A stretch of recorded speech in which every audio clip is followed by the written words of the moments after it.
بسم اللہ الرحمن الرحیم۔ ناظرین، یاجوج ماجوج ایک ایسی قوم ہے جو اللہ کی سخت نافرمان اور آبادی میں سب سے زیادہ ہے۔ انہیں سکندر ذوالقرنین نے اللہ کے حکم سے ایک دیوار کے پیچھے قید کر دیا تھا، اور ان کے بارے میں کہا جاتا ہے کہ یہ حضرت آدم علیہ السلام کے تیسرے بیٹے یافس کی اولاد ہیں، جنہوں نے زمین پر بہت فساد برپا کیا ہوا تھا۔ یاجوج اور ماجوج دو الگ قبیلے ہیں جن کے ظلم و ستم سے لوگ تنگ آئے ہوئے تھے، اور جس کے بعد ذوالقرنین نے ان کے آگے دیوار بنائی جسے سد سکندری یا سد ذوالقرنین کے نام سے جانا جاتا ہے۔ قرآن پاک میں اس دیوار کی تعمیر کا ذکر سورۃ القحف میں کیا گیا ہے، اور اللہ تعالیٰ ارشاد فرماتے ہیں، اور آپ سے ذوالقرنین کا حال پوچھتے ہیں، کہہ دو کہ اب میں تمہیں اس کا حال سناتا ہوں۔ ہم نے اسے زمین میں حکمرانی دی تھی اور اسے ہر طرح کا ساز و سامان دیا تھا، لیکن انہوں نے پھر بھی فساد برپا کیا، تو ذوالقرنین بادشاہ نے ان کے راستے کو جو دو پہاڑوں کے درے میں تھا ایک آہنی دیوار سے مستحکم بند کر دیا تھا۔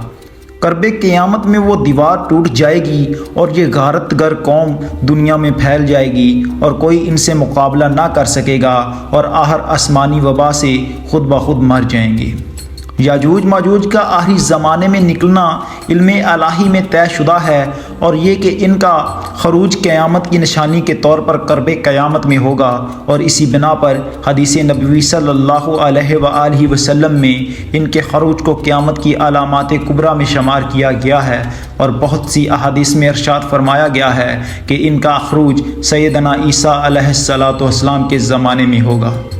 قرآن و حدیث کی تصریحات سے یہ بات ثابت ہے کہ یاجوج ماجوج کا وجود ہے، اور جب اللہ کے حکم میں طے شدہ قوت پورا ہو جائے گا تو وہ اللہ کے حکم سے زمین پر نکلیں گے اور فساد برپا کریں گے۔ چونکہ ان کا جغرافیائی محل وقوع یعنی سد ذوالقرنین کس جگہ واقع ہے، اور قوم یاجوج ماجوج کون سی قوم ہے اور اس وقت کہاں کہاں بستی ہے، اس پر شریعت نے کوئی احکام جاری نہیں کیے، اور نہ ہی اس پر نجات کا امدار ہے، اور نہ ہی اس پر کوئی اسلامی عقیدہ موقف ہے،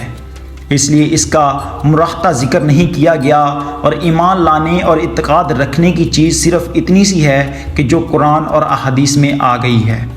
باقی یہ دعویٰ ہے کہ سائنس کی ترقی کی وجہ سے اس دنیا کا کوئی راز چھپا نہیں رہا، اور یہ دعویٰ غلط اور بے دلیل ہے، اور جس دیوار کی اور جس قوم کی حق اللہ تعالیٰ نے خبر دی ہے وہ صحیح اور درست ہے، اور اس پر ایمان لانا واجب ہے اور اس کی تصدیق فرض ہے۔ مگر ہم کو اس دیوار کا موقع اور محل وقوع معلوم نہیں۔ بلا شبہ عقلاً یہ ممکن ہے کہ ہمارے اور ان کے درمیان میں بڑے بڑے سمندر اور بڑے بڑے پہاڑ حائل ہوں۔ اس دیوار کے ٹوٹنے کے بعد یاجوج ماجوج نکل پڑیں گے اور زمین میں ہر طرف فتنہ اور فساد کریں گے، تاہم یہ مکہ مکرمہ اور مدینہ میں داخل نہیں ہو پائیں گے۔ پھر بعد میں حضرت عیسیٰ علیہ السلام کی دعا سے ان کے جسم میں کیڑے پڑ جائیں گے، اور جس سے یہ ہلاک ہو جائیں گے۔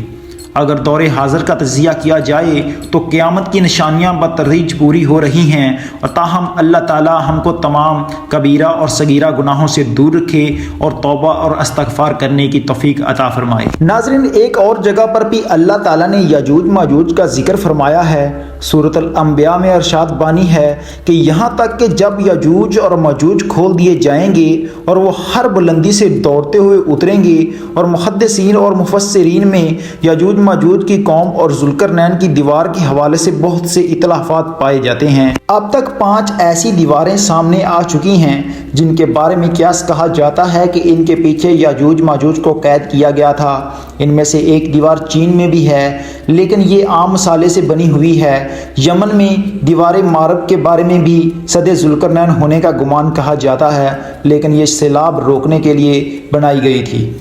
ففکار میں دریائے خزر اور بحر اسود کے درمیان دیوار کی طرح کا پہاڑی سلسلہ شمال اور جنوب کو الگ کرتا ہے۔ یہاں ایک لوہے کی دیوار بھی نظر آئی ہے جس کے بارے میں لوگ قیاس کرتے ہیں کہ یہی ذوالقرنین کی دیوار ہے۔ یاجوج ماجوج حضرت ذوالقرنین کی بنائی کی دیوار کے پیچھے قید ہیں، جو قرب قیامت کے وقت ظاہر ہوں گے اور زمین پر خوب فتنہ پھیلائیں گے۔ بعض روایات میں آتا ہے کہ یاجوج ماجوج اس دیوار کو گرانے کی کوشش کرتے ہیں لیکن ناکام ہو جاتے ہیں۔ جب اللہ کی رضا ہوگی تو دیوار کی کھدائی کرنے والوں میں سے ایک کہے گا کہ کل ہم انشاءاللہ اس کو توڑ دیں گے، اور انشاءاللہ کہنے سے اگلے روز یہ دیوار ٹوٹ جائے گی۔ یاجوج ماجوج زمین پر پھیلتے چلے جائیں گے اور جہاں سے گزریں گے تباہی پھیلائیں گے اور مخلوق خدا کو اپنے شر و فساد کا نشانہ بنائیں گے۔ ان کا ایک گروہ جب بھاگتا ہوا جھیل تبریہ میں سے گزرے گا تو صحیح مسلم کے مطابق وہ سارا پانی پی جائیں گے۔ ناظرین، بحر تبریہ اسرائیل میں تازہ پانی کی سب سے بڑی جھیل ہے اور اس کا ذکر تورات و انجیل میں بھی آیا ہے۔ حضرت عیسیٰ علیہ السلام نے زندگی کا بڑا حصہ اسی جھیل کے ساحل پر گزارا ہے۔ یہاں سے قتل و غارت کرتے ہوئے یاجوج ماجوج بیت المقدس تک پہنچیں گے اور اعلان کریں گے کہ زمین پر ہمارا قبضہ ہو چکا ہے، اب ہم آسمانوں پر بھی قبضہ کریں گے، اور آسمان کی طرف تیر پھینکیں گے جو خون آلود واپس آئیں گے اور کوئی ان کا مقابلہ نہ کر پائے گا۔ اور روایات میں آتا ہے کہ یاجوج ماجوج کی جانب سے آسمان کی جانب سے پھینکے گئے تیروں پر رب تعالیٰ کی قدرت سے خون آن لگے گا اور وہ سمجھیں گے کہ انہوں نے آسمان کو بھی فتح کر لیا ہے۔ ان کا ظہور حضرت عیسیٰ علیہ السلام کے نزول کے بعد ہوگا، اور یاجوج ماجوج کے فتنے کے وقت حضرت عیسیٰ علیہ السلام کو حکم ہوگا کہ وہ مسلمانوں کو لے کر کوہ طور پر چلے جائیں۔ جب کوہ طور پر پہنچ کر پہاڑ پر جائیں گے تو غذا کی قلت پیدا ہو جائے گی، تو حضرت عیسیٰ علیہ السلام یاجوج ماجوج کے لیے بد دعا کریں گے، جس کے نتیجے میں ان کے کانوں اور گردنوں میں کیڑے پیدا ہوں گے اور جن کے پھٹنے سے یہ ہلاک ہونا شروع ہو جائیں گے۔ مسلمان جب طور پہاڑ سے نیچے اتریں گے تو ہر جگہ یاجوج ماجوج کی لاشیں ہوں گی اور ان کی لاشوں سے بدبو آ رہی ہوگی، اور حضرت عیسیٰ علیہ السلام اللہ سے دعا کریں گے، جس کے بعد خاص قسم کے پرندے ان کی لاشوں کو اٹھا کر جہاں اللہ چاہے گا وہاں لے جائیں گے، اور اس کے بعد شدید بارش ہوگی اور ہر چیز ڈھل کر اجل ہو جائے گی۔ اور یاجوج ماجوج کے بارے میں مختلف روایات میں آتا ہے کہ یہ 9 حصے ہیں اور انسان اور جنات ایک حصہ آبادی ہیں۔ جہنم میں ہر 10 میں سے 9 کا تعلق یاجوج ماجوج سے ہوگا، اور ان کی جسمانی ساحت کے بارے میں مختلف روایات بیان کی جاتی ہیں۔ ایک روایات میں آتا ہے کہ یاجوج ماجوج کے لوگ کئی قسم کے ہیں، بعض شمشاد کی طرح لمبے، بعض طول و عرض میں دونوں میں 4 ہاتھ، اور بعض اتنے بڑے کان رکھتے ہیں کہ ایک کو بچھاتے اور دوسرے کو اوڑھ لیتے ہیں۔